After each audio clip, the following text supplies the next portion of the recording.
The phantom voicemail. I had always considered myself a rational person, one who found comfort in the logical and the explainable. That was until the day I received a voicemail that defied all reason, a message from my own number, filled with the unmistakable sound of my own terrified screams. The timestamp showed it was sent at 3:07 a.m., but I had no memory of making the call, nor of the fear that seemed to emanate from every harrowing shriek. The first time I played the message, I was alone in my apartment, the silence of the night amplifying the chilling sounds. My hands trembled as I listened, each scream sending waves of dread through my body. It was as if I was hearing the echoes of a nightmare that had never been mine. I replayed the voicemail, trying to find any background noise that could offer a clue, but there was nothing, just the raw, guttural cries of a soul in torment. I decided to investigate, starting with my call logs. There was no record of the call being made, and my phone's battery history showed no activity at the time of the voicemail. It was as if the message had materialized out of thin air, a ghostly whisper from a place beyond the veil of reality. The rational part of me wanted to dismiss it as a technical glitch, but the fear that gripped my heart suggested otherwise. That night, sleep eluded me. Every creak and groan of the building set me on edge, my mind replaying the voicemail on an endless loop. I couldn't shake the feeling that something was terribly wrong, that the message was a warning of something sinister lurking just out of sight. The darkness of my room felt oppressive, and the shadows seemed to move with a life of their own. In the days that followed, strange occurrences began to unfold around me.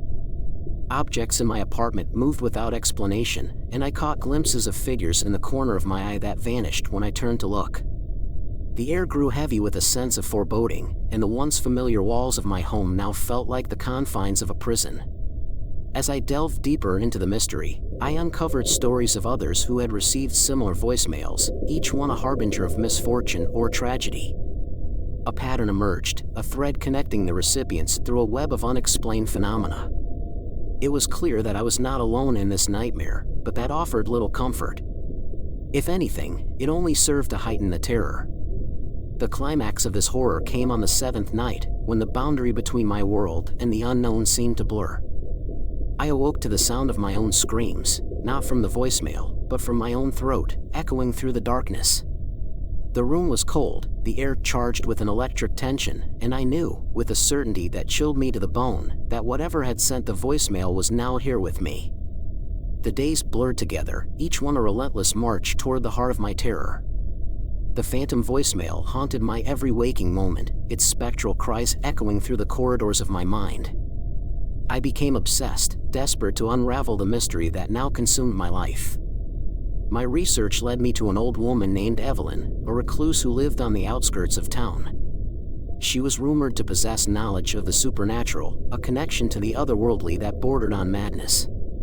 I found her cottage nestled in the shadow of ancient oaks, its windows boarded up as if to keep out more than just the light. Evelyn's eyes held secrets, dark, bottomless pits that seemed to pierce through my soul. She listened intently as I recounted my ordeal, her gnarled fingers tracing patterns in the dust on her table. When I finished, she leaned in, her breath carrying the scent of damp earth and decay. "You've been touched by the Whispering Ones," she whispered, her voice a brittle thread. "They exist between realms, their voices slipping through the cracks of reality. They seek to bridge the gap, to pull the living into their shadowed domain." I shuddered, my skin prickling with unease. "Why me?" I asked. "What do they want?" Evelyn's eyes bore into mine. "You are a conduit," she said. "A vessel for their anguish. They feed on fear, and your screams are their sustenance. But there is a way to break free, to sever the connection." She handed me a tarnished silver key, its surface etched with symbols I couldn't decipher. "The threshold of lost echoes," she said. "It lies hidden in the heart of the forest. There, you must confront the source of their torment." I followed her instructions, venturing deep into the woods, where the trees whispered secrets and the air grew thick with malevolence. The key fit a hidden lock, and the door swung open, revealing a cavern bathed in an otherworldly glow. The walls pulsed with energy, and the screams intensified, clawing at my sanity. In the center of the chamber stood a mirror, an ancient relic that reflected not my own image, but that of a tormented soul. It was me, yet not me, a version of myself trapped in perpetual agony. The whispering ones circled, their forms shifting between shadow and substance. "You must choose," Evelyn's voice echoed in my mind. "Stay and become one with them, or break the cycle." I hesitated, torn between terror and resolve. But then I remembered the voicemail, the sound of my own screams, and I knew what I had to do. With trembling hands, I shattered the mirror, the shards cutting deep into my flesh. The screams intensified, merging with my own, until everything went black. When I awoke, I was back in my apartment, the voicemail gone, replaced by silence. But the scars on my hands told a different story, a reminder of the choice I had made. The whispering ones were banished, their torment silenced. Or so I thought. The mirror had shattered, but its shards clung to my consciousness like thorns. The whispering ones were banished, yet their presence lingered, a spectral residue that seeped into my dreams. Each night, I relived the moment of choice, the mirror, the screams, the blood, until I wondered if I had truly escaped their grasp. My hands bore the scars, a map of my defiance. I traced them with trembling fingers, seeking answers. Evelyn had vanished, leaving behind only a cryptic note: "The threshold of lost echoes is a bridge, not a barrier. You have severed one connection, but others remain." I returned to the forest, guided by instinct and desperation. The threshold awaited, its glow now dimmed, as if mourning the loss of the mirror. I stepped through, and the world shifted, a fractured reality where time flowed like water through cracks in stone. The whispering ones awaited, their forms twisted and tormented. "You thought you could escape," they hissed, their voices a chorus of anguish. "But we are bound by more than mirrors." They showed me visions, my past, my future, all woven together in a tapestry of suffering. I saw myself as a child, lost in the woods, my screams swallowed by the ancient oaks. I saw my own death, a fall from a cliff, the rocks below waiting to claim me. And then, the final revelation: the voicemail was a warning, a loop in time meant to save me from my fate. "Why?" I demanded.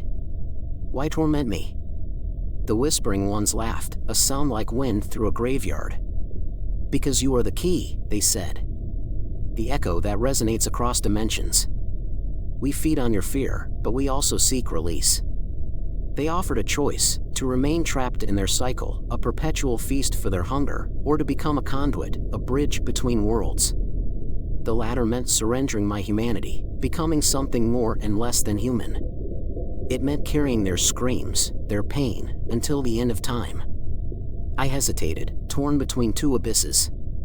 But then I remembered the voicemail, the sound of my own screams, and I knew what I had to do. I stepped forward, my feet sinking into the fabric of reality. The whispering ones merged with me, their agony seeping into my bones, my veins. Now, I am both here and there, a vessel for their torment, a beacon for lost souls. I hear their cries, their whispers, their unspoken regrets. They pass through me, seeking solace, seeking oblivion. And sometimes, when the wind rustles the leaves just right, I catch glimpses of other worlds, worlds where I am someone else, screaming into the void.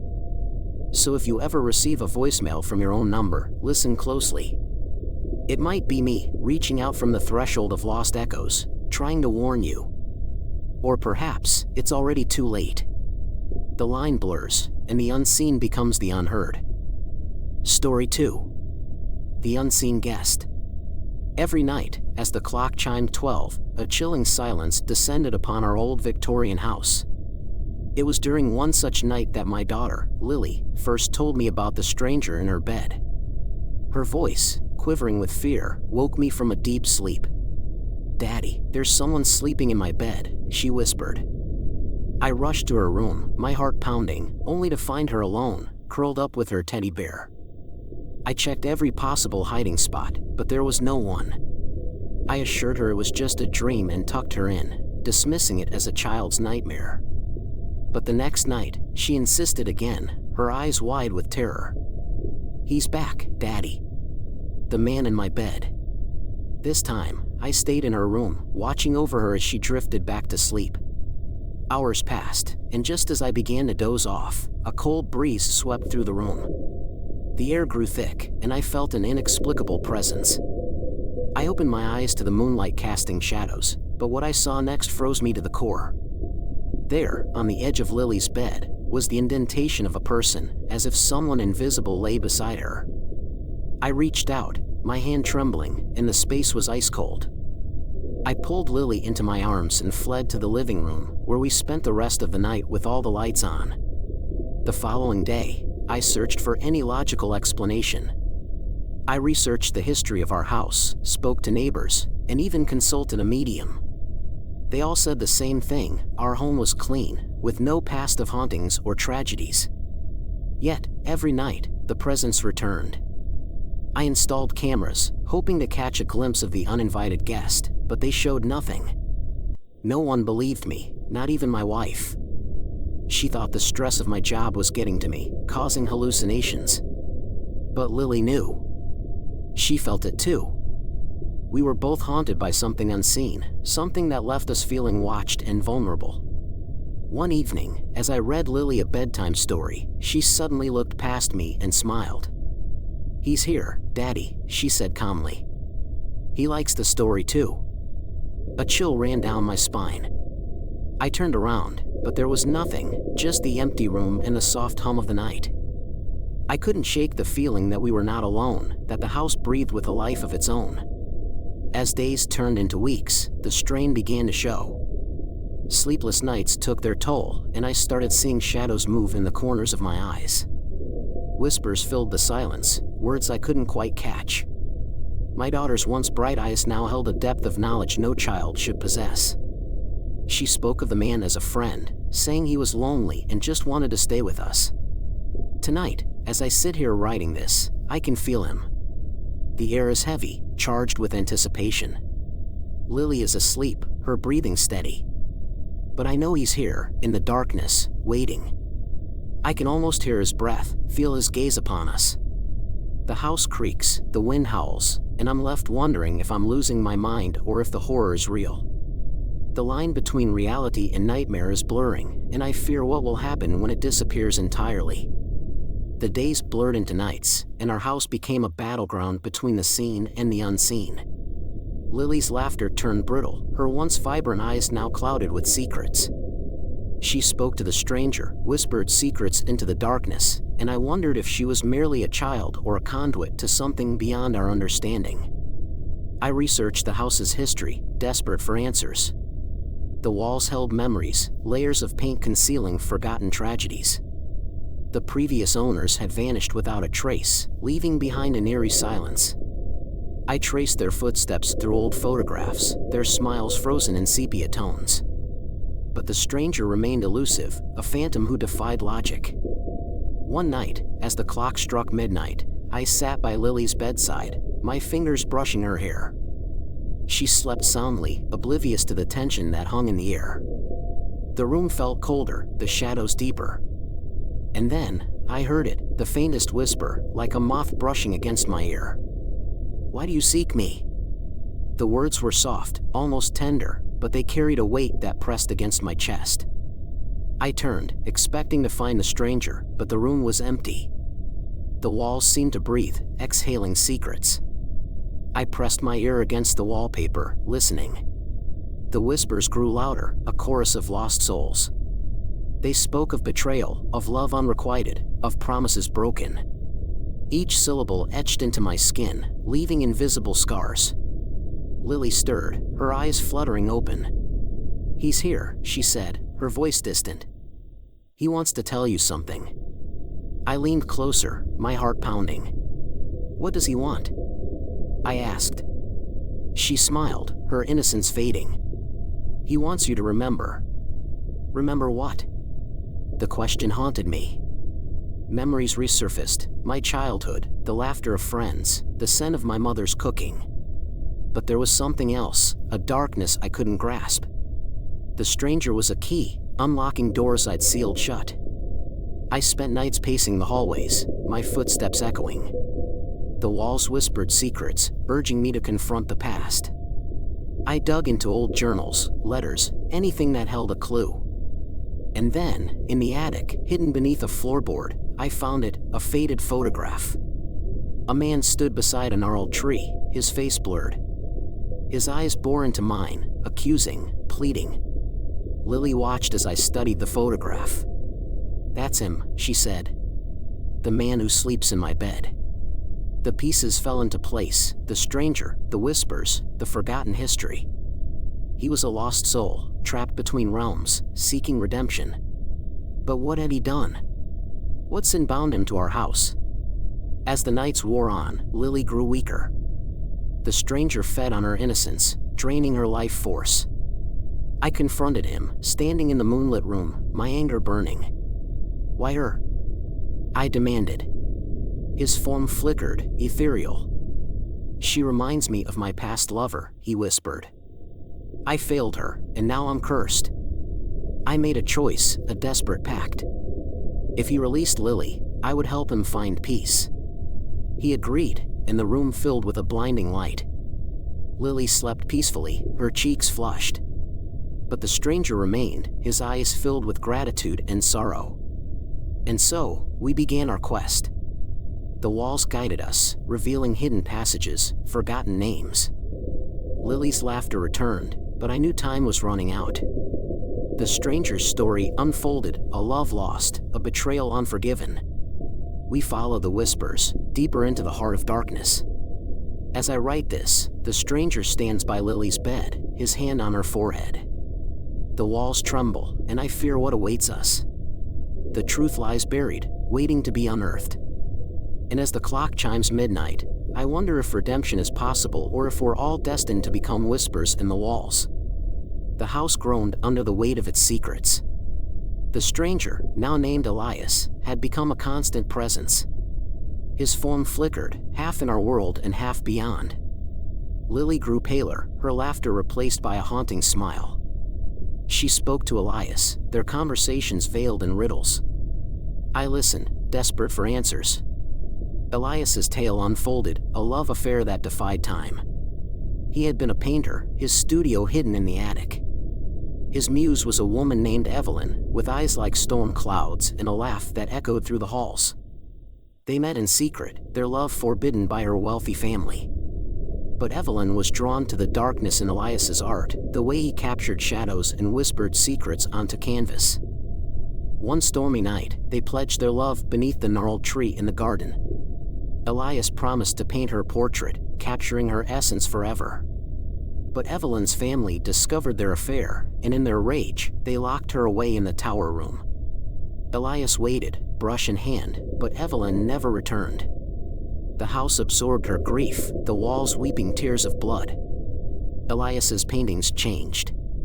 His once vibrant colors turned murky, twisted. Faces emerged from the shadows, Evelyn's face, twisted in agony. He painted feverishly, driven by a force beyond reason. And then, one moonless night, he vanished. The attic remained sealed, his unfinished masterpiece hidden within. Lily led me to the attic, her small hand gripping mine. The air crackled with energy, and the walls pulsed. We climbed the narrow stairs, the wood creaking under our weight. The door stood ajar, revealing a room frozen in time. Dust-covered canvases leaned against the walls, their eyes following us. And there, in the center, was Evelyn's portrait, a haunting visage, her eyes hollow, her lips parted in a silent scream. Elias materialized beside me, his touch icy. "Finish it," he whispered. "Release us both." His brush lay on the easel, waiting.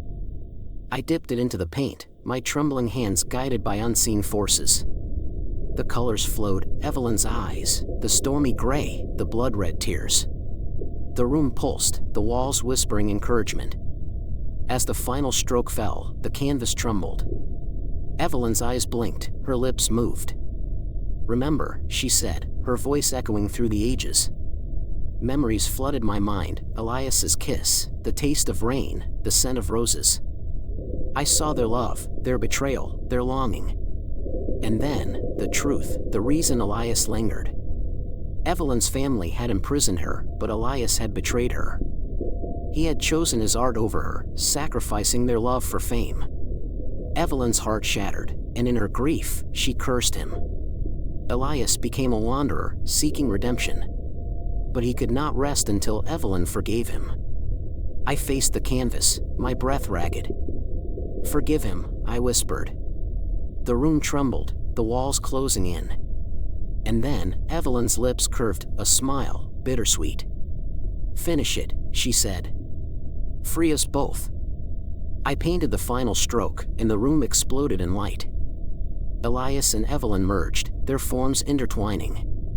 The walls wept tears of joy, and Lily's laughter filled the air. The attic vanished, leaving behind an empty space. Lily slept peacefully, her cheeks flushed. But as I descended the stairs, I felt a presence behind me. Elias's voice echoed, "Thank you." And then, silence. The house settled, its secrets buried once more. Now, as I write this, I wonder, did we save them or damn ourselves? The clock chimes midnight, and I hear whispers in the walls. Lily dreams, her laughter echoing through the house. But I know Elias and Evelyn watch, waiting for forgiveness or revenge. And so, our home remains haunted, a canvas of love and betrayal. The stranger sleeps no more, but his story lingers. I fear what awaits us, the unseen guests, the forgotten whispers. Perhaps redemption lies not in forgiveness but in the courage to face our own shadows. The end. Subscribe for more. Thank you.